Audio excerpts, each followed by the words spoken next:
आज हमने आपको बॉर्डर के मुख्तलिफ एरियाज़ तो दिखाए हैं, लेकिन यहाँ नारोवाल जो बहुत ही एक सेंसिटिव और हसास नौइयत का बॉर्डर है और दुश्मन यहाँ 10-15 मीटर की दूरी के ऊपर आमने सामने पाक फ़ौज के जवानों के सामने बैठा हुआ है।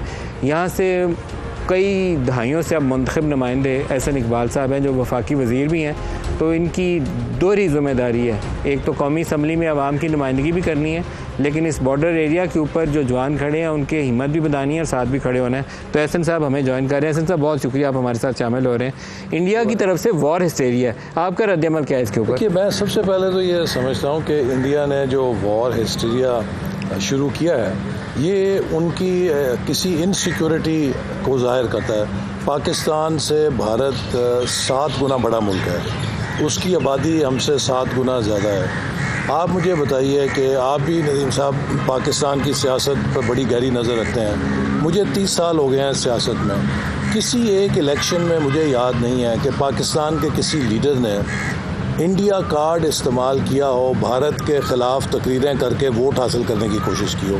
हमारा हर इलेक्शन हमारे अपने डोमेस्टिक इश्यूज़ पे होता है। इंडिया का आज भी इलेक्शन, अब भी बिहार में चूँकि इलेक्शन होने हैं, उससे पहले वो किसी ने शायर ने नज़म भी पढ़ी थी इंडिया में कि भी जब भी बॉर्डरों पे तनाव हो तो समझो कि चुनाव आ गया। राजंदरी तो इंडिया में जब भी चुनाव आता है उससे पहले वो पाकिस्तान हिस्टीरिया शुरू कर देते हैं। इससे मतलब है कि वो एक इनसिक्योरिटी का शिकार है, पता नहीं क्या इनसिक्योरिटी है। और मैं अक्सर इंडियंस हमारे जो मिलते हैं उन्हें कहता हूँ कि अगर आपका जो जोग्राफिया है इसका 1/6 या 5 हिस्सा आपका दिल होता तो जनूबी एशिया के हालात मुख्तलिफ होते हैं। तो लिहाजा इस वॉर हिस्टीरिया की मुझे समझ नहीं आती क्यों है। लेकिन एहसन साहब, एक अभी दहशतगर्दी उन्होंने शुरू कर दी है। चनाब का पानी पिछले 4 रोज़ से बतदरीज यूं ग्राफ नीचे है, 87,000 से गिर के कल 5,000 पे आ गया। देखिए, ये भी उनकी सफारती, अखलाकी, सियासी हर तरह की दिवालियापन का निशान है, क्योंकि ये वाटर एग्रीमेंट इंडिया पाकिस्तान का ना इंडिया के इख्तियार में ना पाकिस्तान के इख्तियार में, ये इंटरनेशनल गारंटीज़ के साथ है।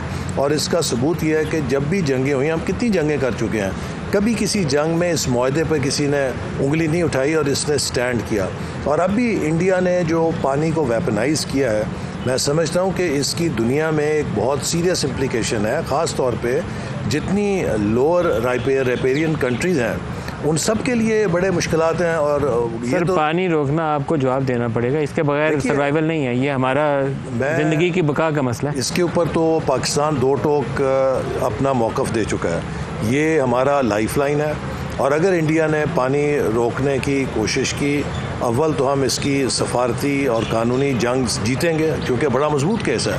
लेकिन अगर इंडिया ने कोई ऐसी हरकत की जिससे उन्होंने हमारा पानी चोक ऑफ करने की कोशिश की, तो पाकिस्तान के इख्तियार में जो भी उसके वसाइल हैं उन्हें वो बरूए कार ला के अपने इस हक़ को महफूज करें। पूरी ताकत से इसको, पूरी ताकत अपने हक़ का दिफा करेंगे, पूरी ताकत से अपने हक़ का दिफा करेंगे। एक लास्ट क्वेश्चन पूछ लूँ सर, सरहदों पे जो जवान खड़े हैं, मैं पिछले 8-10 रोज़ से बॉर्डर एरियाज़ में घूम रहा हूँ, बड़े जम के खड़े हैं। हिम्मत हौसला भी जवान है, पाकिस्तानी अवाम का भी जवान है।